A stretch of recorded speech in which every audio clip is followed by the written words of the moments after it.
बिस्मिल्लाहिर्रहमानिर्रहीम। इस दुनिया के छोटे छोटे सुखों के लिए कभी भी आखिरत के अनंत जीवन का सौदा न करें। हमेशा समझदारी से सोचें।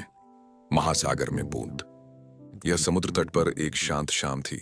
सुनहरा सूरज धीरे धीरे क्षितिज में डूब रहा था। आकाश को नारंगी और बैंगनी रंगों में रंग रहा था। छोटा हमजा अपने पिता अब्दुल्ला के साथ चल रहा था। उसके छोटे पैर ठंडी रेत में धंस रहे थे।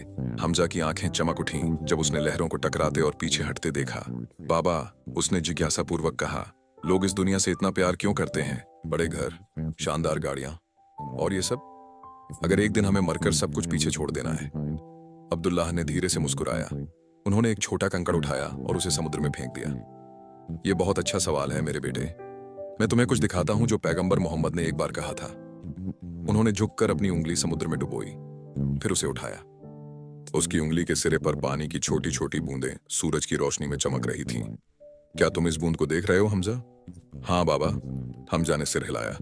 अब्दुल्ला ने धीरे से कहा, नबी ने हमें बताया कि इस दुनिया की तुलना आखिरत से ऐसे है जैसे इस एक बूंद की तुलना पूरे समुद्र से। हमजा की आंखें चौड़ी हो गईं। तो ये छोटी सी बूंद हमारी यहाँ की जिंदगी जैसी है? हाँ मेरे बेटे, उसके पिता ने कहा पानी को पहुंचते हुए।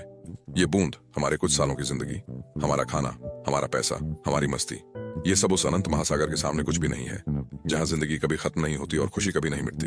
उन्होंने आगे कहा, लोग इस बूंद के पीछे भागते हैं, वे लड़ते हैं, धोखा देते हैं और अल्लाह को भूल जाते हैं सिर्फ इसके एक छोटे से हिस्से के लिए।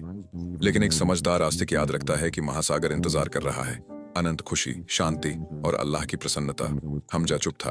उसके सामने अनंत तक फैली विशाल लहरों को देख रहा था। तो बाबा, उसने सोचते हुए कहा, क्या हमें इस जीवन का बिल्कुल भी आनंद नहीं लेना चाहिए? उसके पिता मुस्कुराए और हमजा के कंधे पर हाथ रखा। बिल्कुल, हम इसका आनंद ले सकते हैं। अल्लाह ने इसे हमारे लिए खूबसूरत बनाया है, लेकिन हमें यह नहीं भूलना चाहिए कि यह केवल एक परीक्षा है। हम इस दुनिया का उपयोग अगले जीवन में अपनी जगह बनाने के लिए करते हैं, जैसे एक यात्री घर पहुंचने से पहले थोड़ी देर के लिए आराम करता है। उन्होंने अपने बेटे की आंखों में देखा। हमजा, हमेशा याद रखना, समंदर के बदले एक बूंद का सौदा मत करना। इस दुनिया में रहो लेकिन तुम्हारा दिल आखिरत से जुड़ा रहे। लड़के ने एक बार फिर समंदर की ओर देखा। लहरें अब और गहरी और अर्थपूर्ण लग रही थीं। बाबा, उसने धीरे से कहा, मैं सागर के लिए काम करना चाहता हूँ, सिर्फ एक बूंद के लिए नहीं। अब्दुल्ला मुस्कुराए, उनका दिल कृतज्ञता से भर गया।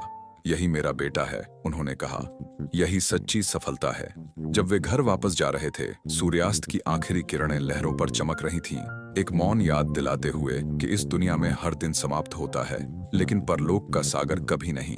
कहानी का नैतिक यह है कि यह दुनिया समुद्र की एक बूंद की तरह छोटी और अस्थायी है, परलोक विशाल, शाश्वत और प्रयास करने योग्य है। एक आस्तिक दुनिया को साधन के रूप में उपयोग करता है, न कि अंत के रूप में।